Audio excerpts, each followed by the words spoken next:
বন্ধুরা, আজকে আপনাদের মাঝে একটু আমার নিজের কাজ দেখানোর জন্য চেষ্টা করছি। দেখেন, এই টিভিটা সব জায়গায় প্রায় ভোল্ট আছে, খালি এক জায়গায় ভোল্ট শর্ট বা মিসিং। এর জন্য টিভিটা অন হচ্ছে না। দেখেন, টিভিটা এখন অন হয়েছে, হয়নি।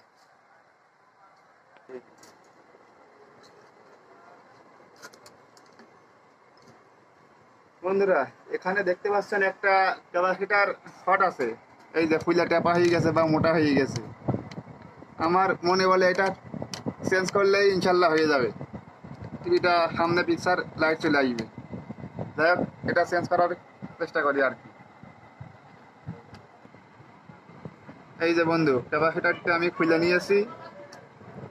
এটা হলো টিভির স্ট্যান্ড বাই ভোল্ট। 10 থেকে 12 ভোল্ট থাকার কথা, এখানে নাই। স্ট্যান্ডার্ড ভোল্টের একটা ক্যাপাসিটার খুলে মোটা হয়ে গেছে। এটা আমি চেঞ্জ করব।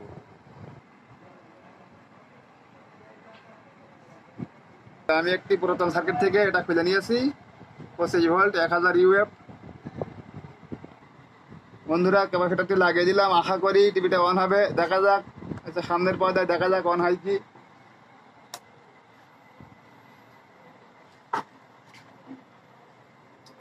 আশা করি অন হবে। ইনশাল্লাহ কাজটি সাকসেসফুল হয়ে গেছে। যাই হোক, টিভিটার এটাই ছিল সমস্যা। ইনশাল্লাহ কাজটি সফল হয়ে